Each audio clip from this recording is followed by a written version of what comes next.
Deep in a great forest where the rain fell so often, the moss grew on everything, on the trees, on the stones, and even on the rooftops of the small village that sat at the forest's edge. There lived an old turtle named Tulo. He was not big. He was not fast.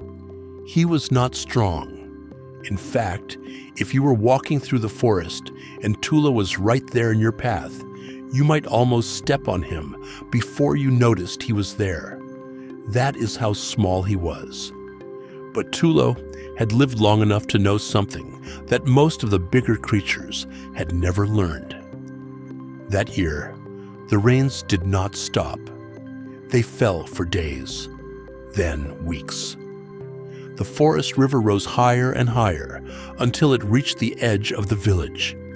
The villagers looked at the swelling water with wide, frightened eyes. The great oak tree that had always blocked the river from flooding the village had fallen in a storm. Now nothing stood between the rising river and the village homes. The animals of the forest gathered at the edge of the flood. The deer were too graceful for heavy work. The bears had tried to lift the fallen oak and could not. The eagles circled above, but could do nothing with their talons and wings. One by one, the animals shook their heads. "The oak is too big," said the bear. "The river is too strong," said the deer. "There is nothing to be done," said the eagle.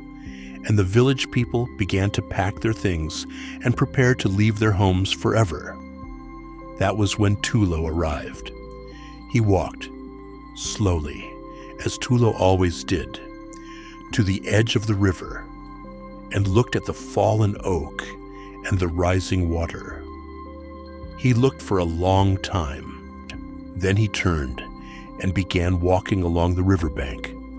The bear laughed first. What is the turtle going to do? Push the river with his tiny legs?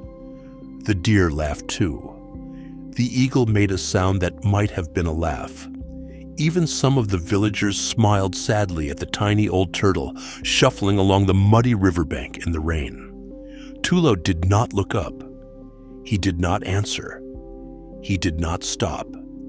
He just kept walking, slowly, looking, thinking. What Tulo had seen while walking the riverbank was something none of the bigger animals had noticed. Upstream, around a bend hidden by tall reeds, there were 3 enormous boulders half submerged in the river. If those boulders could be redirected, if the river's path could be nudged just slightly, the water would flow around the village instead of through it. The bear could not reach that bend. The deer would not know what to look for. The eagle could not see it through the reeds, but Tulo, low to the ground, slow, patient, had walked far enough to find it. Now he began to work. He could not move the boulders, but he could move the smaller stones around them. One stone, then another. Building a small wall, redirecting the soft mud, nudging the water's edge. Just a little, just enough. It took hours. His legs ached. The rain soaked him to the bone. The other animals had gone home. The villagers were still packing. But Tulo kept placing stones, one small stone at a time, in the dark, in the rain, alone. By morning, the river had shifted, not by much, just enough.